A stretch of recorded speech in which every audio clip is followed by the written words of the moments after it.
নমস্কার, সুস্মিতার নেস্ট পরিবারে আপনাদেরকে অনেক অনেক স্বাগত জানাই। কেমন আছেন আপনারা? অবশ্যই কিন্তু আমার কমেন্ট বক্সে জানাতে ভুলবেন না। সুস্মিতার নেস্ট পরিবারে ছোট্ট একটি ব্লগে অনেক অনেক স্বাগত জানাই। আজ শুক্রবার সকাল 10টা থেকে 10:30টার টাইম হয়ে গেছে।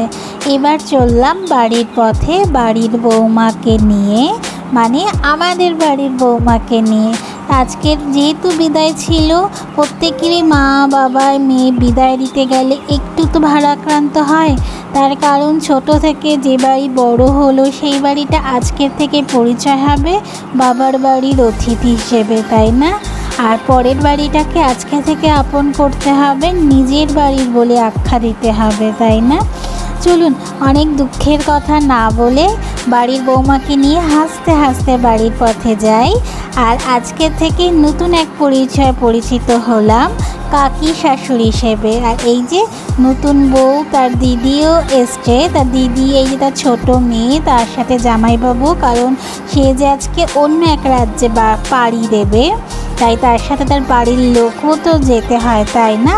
আর এই যে আমাদের বাড়ির সব মেয়েরা এখানে বসে গল্প করছে। সবাই খুবই টায়ার্ড ছিল, কাল সারাটা দিন অনেক ধকলের মধ্যে গেছে। সকালবেলা আবার অনেকটা জার্নি হয়েছে, তাই সবাই মিলে এই ঘরে কিছু জন আছে, এই ঘরে বেশি আড্ডা হচ্ছে। পাশের ঘরে মানে যে যেখানে পারছে সে সেখানেই আড্ডা দিচ্ছে।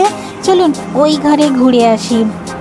এই ঘরে আজকে রান্না বান্না চলছে। এদিকে রান্না বান্নায় আজকে এই ঘরটা হচ্ছে, ছাদে হচ্ছে না। তার কারণ ছাদে আজকে প্রচণ্ড রোদ, যাওয়া অসম্ভব, তাই ঘরের মধ্যে রান্না হচ্ছে। এখানে চলছে মুরগির মাংস রান্না, আর প্রায় রান্না হয়ে গেছে। ওই যে ওইদিকে দেখছেন ডাল, তার সাথে আছে আরেকটা মাংস, কারণ আমাদের বাড়ির মেয়েরা ওই মাংসটা খায় না বলে ওদের জন্য রান্না হয়েছে মুরগি। আর এদিকে দেখছেন এই মাংস কমপ্লিট রান্না। এবার খেতে দেব, কারণ একটু পরেই বিকেলের দিকে ওরা বেরিয়ে যাবে, কারণ রাতের দিকেই ওদের ট্রেন। আর এখানে টেস্টের পর্ব চলছে, সবাই এক এক করে টেস্ট করছে। এই তো আজকের ভিডিও তাহলে এই পর্যন্ত। ছোট এক ভিডিও দেখার জন্য অনেক অনেক ধন্যবাদ।